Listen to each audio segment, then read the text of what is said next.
Bueno, habíamos dicho que íbamos a meternos directamente a este bloque de Fundar. Lo que no les anticipamos es que iba a estar el espacio del catarí Federico Friedl. ¿Cómo te va, Federico? Bienvenido. Gracias. Bueno, ¿qué tal? Digo catarí porque vamos a hablar fundamentalmente de Qatar. No sé si tanto de fútbol, pero sí, digamos, esto que nos cuesta conocer cómo es el país, ¿no?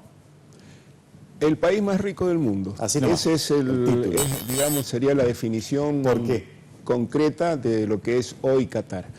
Bueno, Qatar tiene una riqueza inconmensurable, en especial en lo que es gas natural licuado y petróleo, además.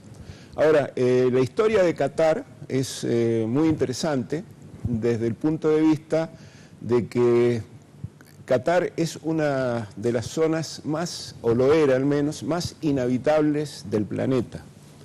Que su temperatura en verano llega a 50 grados, por ejemplo, es absolutamente desértico y es de una superficie pequeña, son poco más de 10.000 kilómetros cuadrados. Podemos decir que es, para ubicar a nuestros televidentes, 7 veces más chico que Panamá, la mitad de El Salvador, que es uno de los países más chiquititos la mitad del Salvador. Menos de la mitad de Irlanda, que también es otro. Bueno, no sé si valdrá la comparación con alguna provincia argentina, pero me imino que, no sé, debe ser como Misión.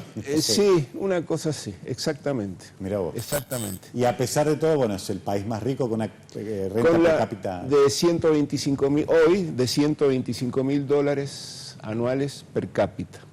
Pocos habitantes también. Muy pocos habitantes. Hay un censo del Banco Mundial del año 2020, son 2.800.000 habitantes, pero el 80% son extranjeros. O sea, son muy pocos los habitantes nativos de Qatar. Qatar era una especie de digamos, oscuro refugio de fundamentalistas islámicos en una época. En la década de los años 40 todavía era una colonia inglesa, que era la colonia inglesa más pobre de todo lo que conocemos del Imperio Británico. Ellos llegan a la empresa Shell, que es una empresa anglo-holandesa, comienza a hacer estudios y encuentran petróleo en Qatar. Bueno, las cosas, esto es en la década, mediados del siglo pasado, las cosas comienzan a cambiar porque la economía, de alguna forma, con muy pocos pobladores que subsistían prácticamente con la pesca y con los buscadores de perlas, Y que financieramente, o sea, no había un polo financiero, no existía nada, eran digamos, cazadores nada. Eran cazadores y pescadores, por decir algo, digamos, muy primitiva la situación. Exactamente. Después se empieza a explotar seriamente a partir de los años 60 también, pero de todas formas en realidad la gran riqueza de Qatar es el gas, y ahora lo vamos a explicar, y no el petróleo, a pesar de que también es parte de su gran riqueza. En el año 1971 recién Qatar obtiene su independencia de la corona británica. Y a partir de ahí, en los años 90 del siglo pasado, esto para que nuestros televidentes vean en qué corto tiempo ellos han pegado un salto extraordinario en cuanto a evolución económica. En los años 90 asume esto no me puedo acordar, Pablo, del nombre, es el emir Hamad bin Khalifa Al Thani. Que no es este emir que tenemos acá. No es nuestro intendente, exactamente. Bien. Es la casa Al Thani porque en el fondo es un país con una monarquía absolutista. Él aprovecha que su padre estaba de viaje en Europa y da un golpe de Estado en Qatar y se apropia del gobierno. A partir de ahí comienzan a hacer exploraciones y descubren lo que se llama hoy por hoy la plataforma norte, que descubren la riqueza en gas más increíble que se conoció en el planeta. A partir de esto hay que ver que en esa época ni siquiera la empresa Shell, claro, que fue un poco la que empezó con los estudios, le dio importancia, porque debemos recordar que en esa época el gas no tenía mayor relevancia, claro, era el petróleo, y el gas debía transportarse solamente por gasoductos, es decir, no había... Qatar, siendo un país remoto, teniendo lejos todos los países, digamos, consumidores, no tenía mayores alternativas. Este emir lo que hace es invertir lo que tiene en tecnología para licuar el gas. Él entiende que es la forma de poder avanzar y explotar esa riqueza. Y a partir de esto vino el desarrollo. Y a partir de esto, el gas hay que licuarlo a 160 grados bajo cero. Él apostó, ellos tienen hoy la mejor tecnología, mejor que Estados Unidos. Es decir, hoy llenar un barco metanero, por ejemplo, en Qatar, es 4 veces más barato que en Estados Unidos. Claro. Tienen toda la última generación en tecnología. Bueno, a partir de aquí comenzó una explosión en la riqueza en Qatar.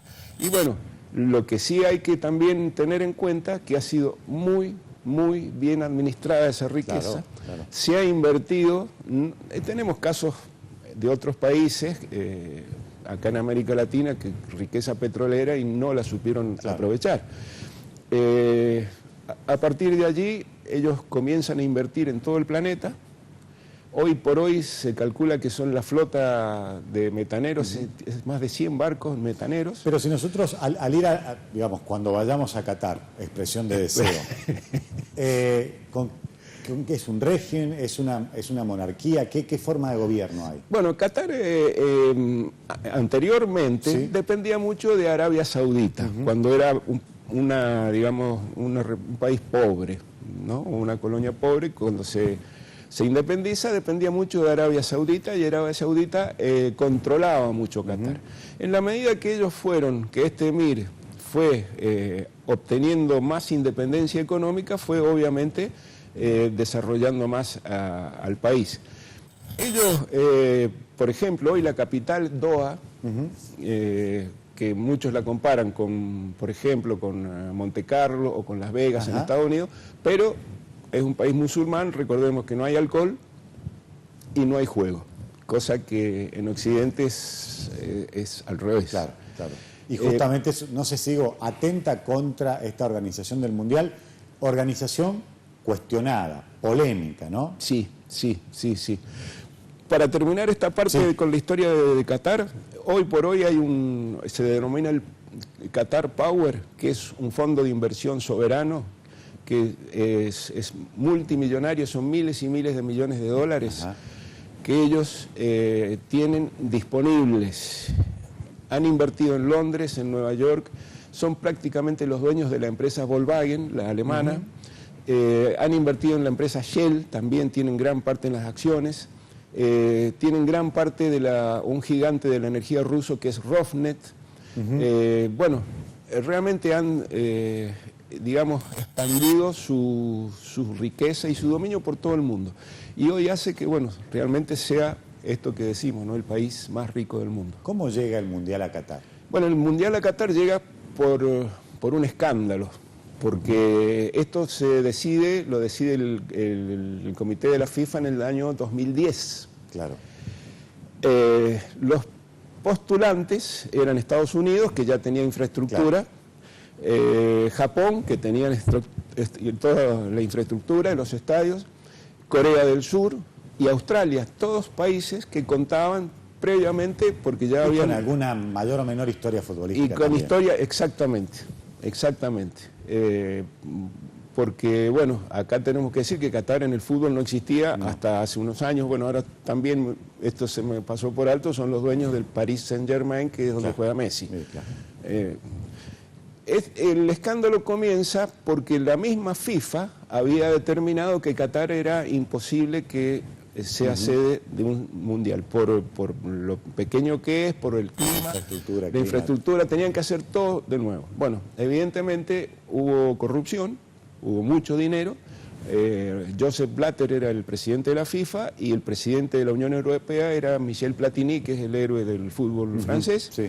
Bueno, se habla de millonarias dádivas que tuvieron que afrontar juicios. Michel Blatter renunció en el año 2012, 2013, porque realmente era un escándalo. En un principio, lo que exigió Qatar para, es decir, para poner todo el dinero que han puesto a la FIFA y a la UEFA, es que Al Jazeera, que es una cadena de noticias sí, que es la más importante del mundo árabe, que la fundan ellos en la década de los años 90 del siglo pasado, sea, digamos, la transmisora oficial del Mundial 2018, que se realizó hace 4 años, y en Qatar. Solamente por estos derechos televisivos se habla de que hubo una dádiva de 300 y pico millones de dólares para estos personajes. Bueno, y desde el fútbol tuvieron que hacer todo, empezar de cero prácticamente. 8 estadios nuevos. Bueno, realmente si hay algo que no han escatimado es en hacer, bueno, la gente que pueda estar presente, bueno, y lo que lo vamos a ver por televisión, son estadios, ahí los estamos viendo, son realmente estadios espectaculares, todo de última generación. También hubo un escándalo con la construcción de los estadios, porque en general los obreros que han trabajado ahí provenían de la India, de Sri Lanka, de lugares, y bueno, sin ningún tipo de cobertura. Mano de obra barata. Mano de obra muy barata, hubo muchas muertes porque evidentemente si se trabaja a alturas, bueno, cosas, y con un clima realmente muy, bueno, de hecho se ha cambiado la fecha, el Mundial, que siempre se juega para junio, julio, este año se juega en noviembre, que es la temperatura que más o menos, digamos, es más aceptable en Qatar.